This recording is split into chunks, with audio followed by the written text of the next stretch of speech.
Heritage documents దగ్ధమైన ఘటనపై SIT అధికారులు దృష్టి సారించారు. డాక్యుమెంట్స్ ను దగ్ధం చేసిన ప్రాంతాన్ని సిట్ అధికారులు పరిశీలించారు. అయితే ఆ దృశ్యాల్ని తమ ఫోన్లలో రికార్డు చేసిన స్థానికుల్ని పోలీసులు అడ్డుకొని రికార్డు చేసిన దృశ్యాలను బలవంతంగా డిలీట్ చేయించారు. సిట్ కార్యాలయ ఆవరణలోకి పోలీసులు ఎవరిని అనుమతించట్లేదు.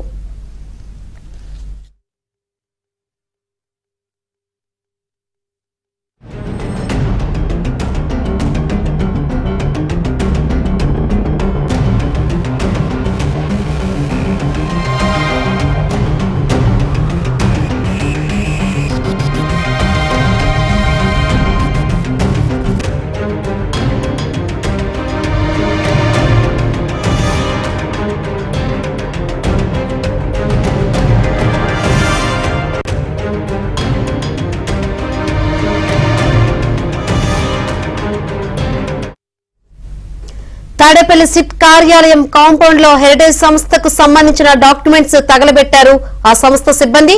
దీనిపై అనేక అనుమానాలు వ్యక్తమవుతున్నాయి. స్థానికులు ఆపి ప్రశ్నించగా పత్రాలు తగలబెట్టి వీడియోలు తమకు పెట్టాలని సిట్ అధిపతి కొల్లి రఘురామరెడ్డి ఆదేశాలు జారీ చేసినట్లు చెప్పారు సిఐడి కార్యాలయ సిబ్బంది. హెరిటేజ్ సంస్థకు సంబంధించి పలు కీలక పత్రాలతో సహా ఇతర డాక్యుమెంట్స్ తగలబెట్టడం చర్చనీయాంశంగా మారింది.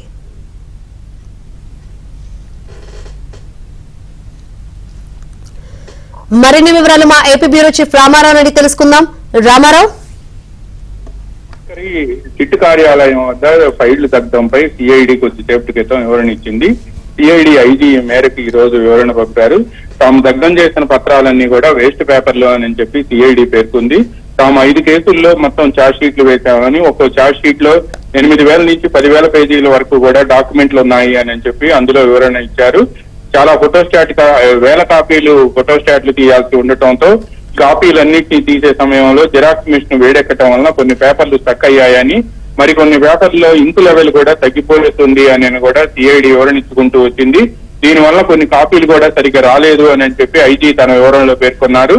వీటన్నిటినీ కూడా వేస్ట్ పేపర్లుగా గుర్తించి దగ్ధం చేస్తామని, వాటి స్థానంలో ఫ్రెష్ కాపీలు తీసుకుంటాము అని కూడా సిఐడి ఐజీ వివరణ ఇచ్చారు.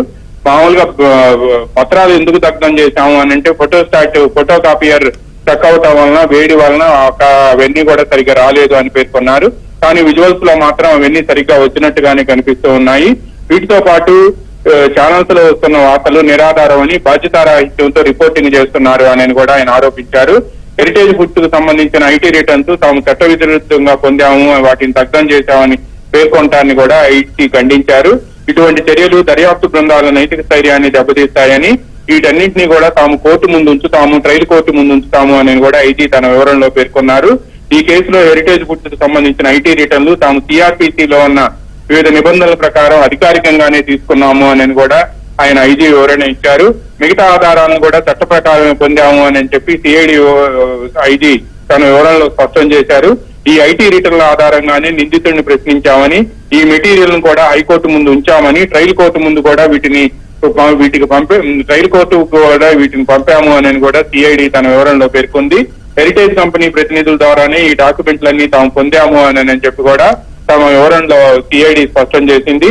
అయితే ఈ డాక్యుమెంట్స్ కు సంబంధించి ఈ రోజు ఉదయం నుంచి కూడా heritage foods India private limited కి సంబంధించిన డాక్యుమెంట్లను దగ్ధం చేశారు అని చెప్పి ఆ విజువల్స్ లో స్పష్టంగా కనిపిస్తుంది. దీంతో ఈ రోజు ఉదయం నుంచి కూడా ఎలక్ట్రానిక్ మీడియాలో వీటిపై పెద్ద ఎత్తున ఆరోపణలు రావటం, అదేవిధంగా టీడీపీ నేతలు కూడా వీటి సంగతి తాము అధికారంలోకి వచ్చిన వెంటనే కూడా దర్యాప్తు చేస్తాము అని పేర్కొనటం, దీనిపై సిఐడి కూడా వివరణ ఇవ్వాలి అని చెప్పి వాళ్ళు డిమాండ్ చేయడంతో పాటు దీనిపై ఎన్నికల కమిషన్ కూడా తాము ఫిర్యాదు చేస్తామని పేర్కొన్నారు. దీంతో కొద్దిసేపటి క్రితం సిఐడి వివరణ ఇచ్చింది. Shankari. Right, thank you Ramarao.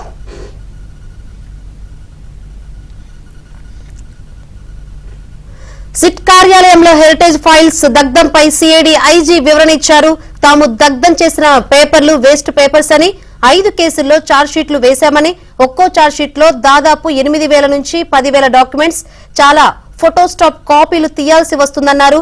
జిరాక్స్లు తీసే సమయంలో ఫోటోస్టాప్ మిషన్ వేడెక్కడం వల్ల పేపర్ స్ట్రక్ అయ్యి ఇంక్ లెవెల్ కూడా తగ్గిపోతుందని వివరణ ఇచ్చారు ఐజీ.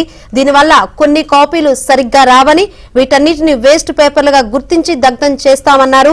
వీటి స్థానంలో ఫ్రెష్ కాపీలు తీసుకుంటామని తెలిపారు. ఇక పలు ఛానల్స్ లో వస్తున్న వార్తల్లో నిజం లేదని కొట్టిపారేశారు.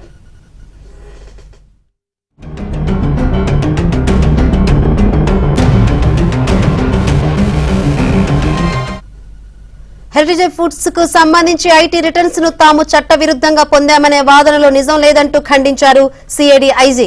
ఇటువంటి చర్యలు దర్యాప్తు బృందాల నైతిక స్థైర్యాన్ని దెబ్బతీస్తాయని, వీటిని కోర్టు ముందు ఉంచుతామని తెలిపారు. ఈ కేసులో హెరిటేజ్ ఫుడ్స్ కు సంబంధించిన ఐటీ రిటర్న్స్ లు తాము సిఆర్పిసి ప్రొవిజన్ల ప్రకారమే అధికారికంగానే తీసుకువచ్చామని ఐజీ తెలిపారు. మిగతా ఆధారాలు కూడా చట్ట ప్రకారమే పొందామని ఐజీ తెలిపారు. ఈ ఐటీ రిటర్న్స్ ఆధారంగానే నిందితుడిని ప్రశ్నించామని, ఈ మెటీరియల్ ను కూడా హైకోర్టు ఎదుట ఉంచామని, ట్రయల్ కోర్టు ఎదుట కూడా ఉంచినట్లు ఆయన చెప్పారు. హెరిటేజ్ కంపెనీ ప్రతినిధుల ద్వారానే ఈ డాక్యుమెంట్స్ ను పొందినట్లు ఐజీ వివరణ ఇచ్చారు.